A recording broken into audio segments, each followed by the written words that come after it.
Solving for variables within the sum formula. Welcome back, everyone. In our previous lessons, we successfully established the formula used to calculate the sum of the first n terms of an arithmetic progression, which we refer to as an AP.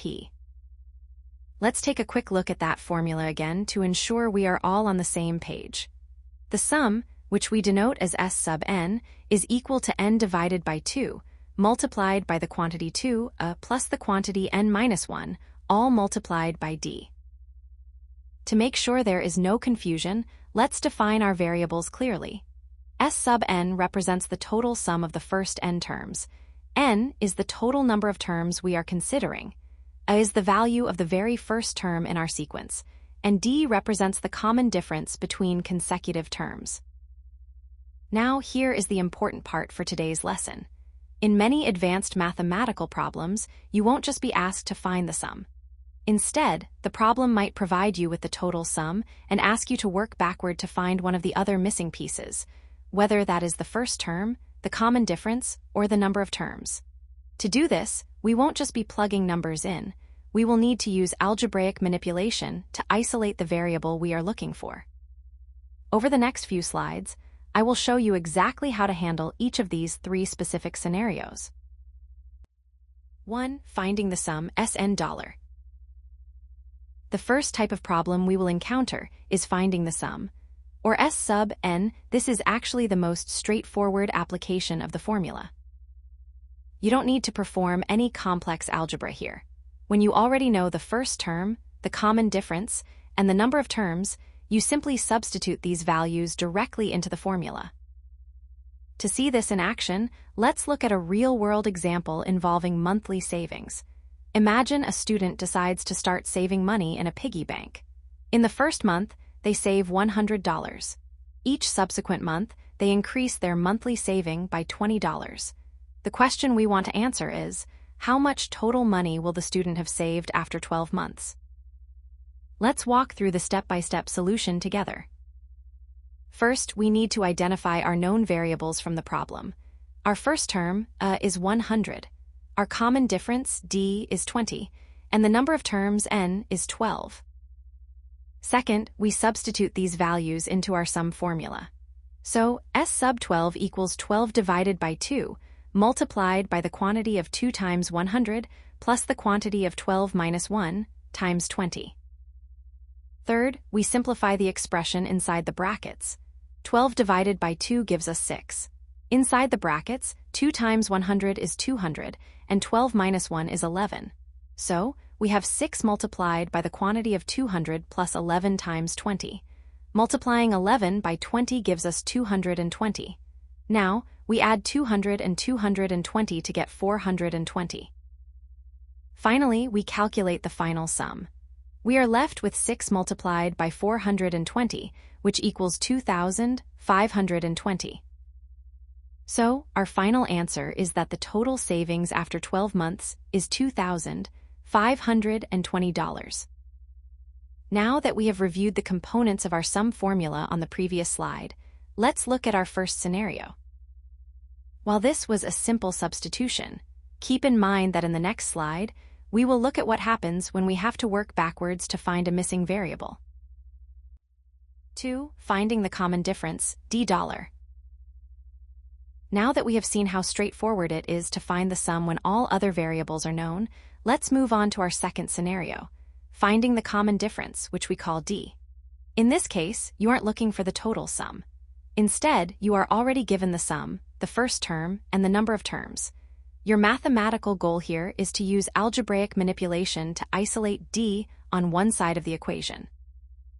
To make this concrete, let's look at a real-world example involving theater seating. Imagine a small theater with 15 rows of seats. The first row has 20 seats, and the total number of seats in the entire theater is 435. If the number of seats increases by a constant amount in each row, we need to figure out what that common difference, d, actually is. Let's walk through the solution step by step. First, we must identify our known variables from the problem. We know the total sum, S sub 15, is 435. The first term, is 20, and the number of terms, n, is 15. Second, we substitute these values directly into our sum formula. So we write 435 equals 15 divided by 2 multiplied by the quantity, 2 times 20 plus the quantity, 15 minus 1 times d. Third, our task is to isolate the term inside the brackets. To do this, we can multiply both sides of the equation by 2 and then divide by 15. When we calculate 435 times 2 divided by 15, we get 58. Inside the brackets, 2 times 20 gives us 40, and 15 minus 1 leaves us with 14d. So our equation simplifies to 58 equals 40 plus 14d. Finally, we solve for d. We subtract 40 from both sides, which leaves us with 18 equals 14d. To get d by itself, we divide 18 by 14. This simplifies to the fraction 9/7, which is approximately 1.28. Now, a quick side note. In a practical setting like theater seating, you would expect the common difference to be a whole number, as you can't easily add a fraction of a seat. However, I've used these specific numbers to demonstrate the precise algebraic steps you need to follow.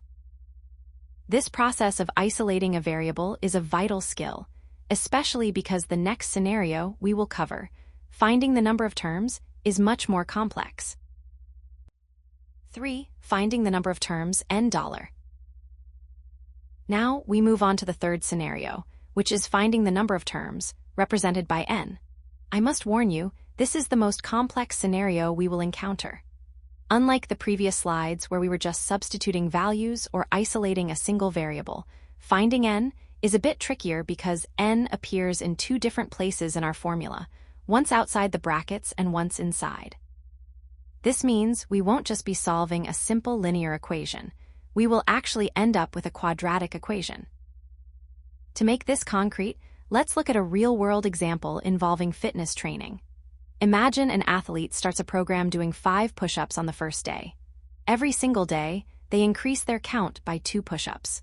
The question we want to answer is, on which specific day will the total cumulative number of push-ups performed since the start of the program reach 155? Let's walk through the step-by-step solution together. First, we need to identify our known variables from the problem. Our total sum, S sub n, is 155. Our first term, is 5, and our common difference, d, is 2. Step 2, we substitute these values into our sum formula.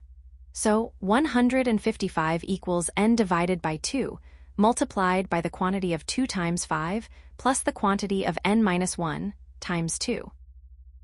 Step 3, let's simplify what is inside those brackets. 2 times 5 gives us 10, and when we distribute that 2 into the parenthesis, we enough to get 2 times n minus 2. So, inside the brackets, we now have 10 plus 2n minus 2, which simplifies down to 8 plus 2n. Step 4, now we need to remove the brackets by distributing the n divided by 2 across our simplified terms. When we multiply n divided by 2 by 8, we get 4n. When we multiply n divided by 2 by 2n, we get n squared. So, our equation now looks like 155 equals 4n plus n squared. Step 5, to solve this, we need to rearrange it into the standard quadratic form, which is ax squared plus bx plus c equals 0. By moving 155 to the other side, we get n squared plus 4n minus 155 equals 0. Step 6, we would typically solve this using the quadratic formula. If we plug our values into the formula, where a is 1, b is 4, and c is negative 155, the math gets quite messy with a square root of 636. To ensure you understand the logic without getting lost in messy decimals, let's slightly adjust our total sum to 165 for a moment. If the sum were 165, our equation would be n squared plus 4n minus 165 equals 0. This factors beautifully into the quantity n plus 15 multiplied by the quantity n minus 11 equals 0. This gives us two potential mathematical solutions, n equals negative 15 or n equals 11. Step 7, we must interpret our result. As we will discuss more in our upcoming common mistakes slide, n represents a count of days, so it must be a positive integer. We cannot have negative 15 days of training.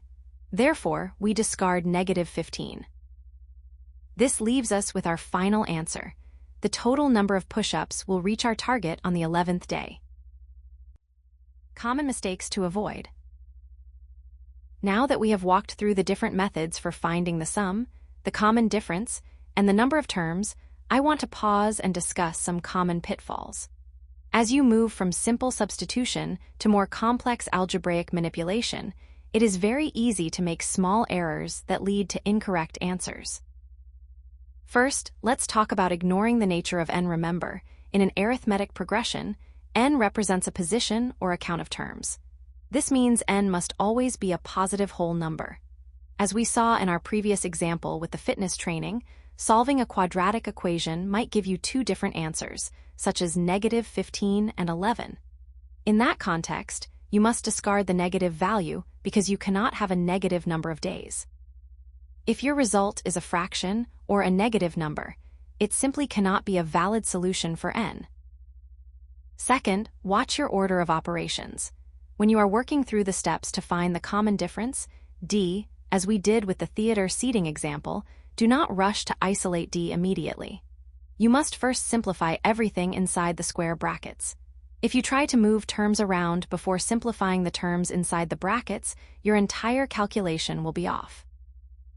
Third, be extremely careful with sign errors. This is a very common mistake, especially when the common difference, d, is a negative number. If d is negative, you need to pay close attention to how that subtraction sign interacts with the negative value inside the brackets.